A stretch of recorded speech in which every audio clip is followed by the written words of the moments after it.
Masaya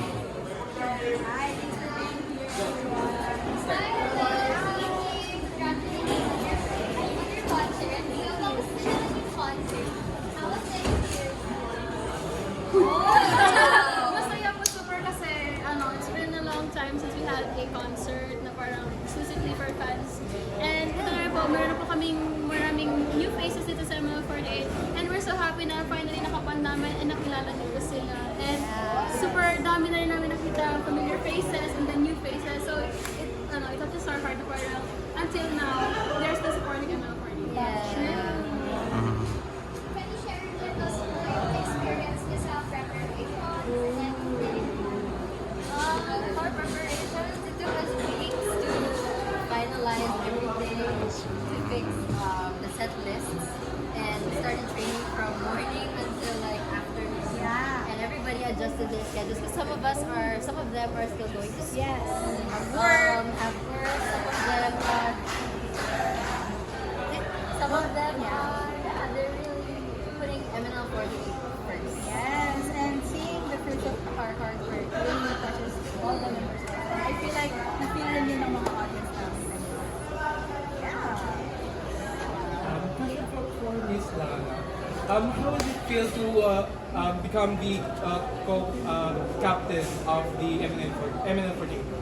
Of course, hindi ko pa talaga ina-expect na magiging co-captain ako. Pero I'll take this as privilege na makatulungan ko si Jamie na mag-handle yung ML48 ng mas maayos and of course, mas makikilala ng mga tao. Yes, and can I just add to that na even if hindi pa captain si Ate Dana, siya talaga yung consultant ko itong mga first consultant. To those who do not know, I'm from second generation. So kahit na-captain ako, I still consult my ate. So pag may big decision, and then help you. I'm so proud to have you on board! So thank you.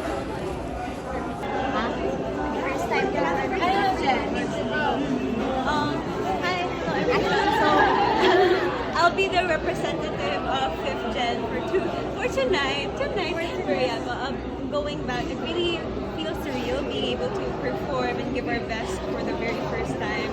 We've been training for a lot of time already, weeks and weeks and weeks, days and days off, and we can say that with the guidance of our senpais, the production team, the MNL48 management, we can say that we're very, very grateful and we did our very best for tonight. Yeah. Good luck. Good luck, guys. Excited to be with you. What's next for MNL48? What's next for MNL48? We always say, lagi lang pong pagsulong paharap. So, Got it. now, itong Dream Beyond, umpisa pa lang to ng pagbalik ng mga live events ng MNL48 kasi yun talaga yung core and heart of the group, maging idols you can meet. So, we really want to capitalize on live events like this para dumami pa ang MNL. And of course, ma-share namin ang aming skills and talents with them in person live events.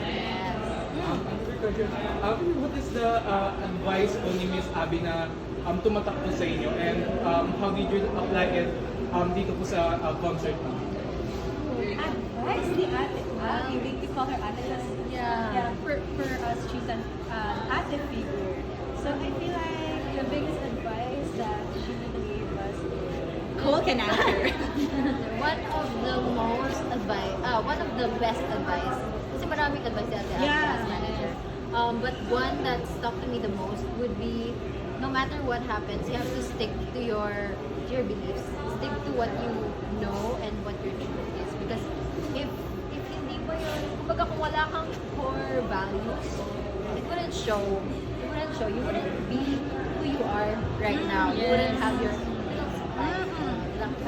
Yes, and I also love how she's shared stories of MNL48's earlier days to inspire the newer generation. And you know, we had a lot of communication in between na nung first generation ganito kami. And you know, as someone who witnessed that generation, kami naman yung magpapass on sa mga younger generation. And I feel like that's the purpose of having generation also in MNL48. So, hi MLNAS, thank you so much for supporting us. Na dito pa rin kayo hanggang ngayon. Sana hanggang dulo tayo, hanggang sumikat or hanggang mas makilala or hanggang mas makilala yun at mahalin ang kanta ng ML48. Doon tayo papunta. Pasulong, paharap! Dito! Thank you so much, Emma Loves, for sticking us through thick and thin. Kasama mo yung transcript.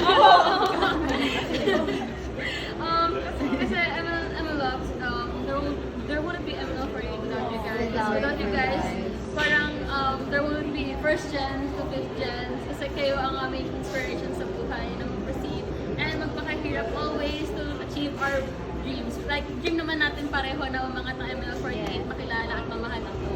Yes, kaya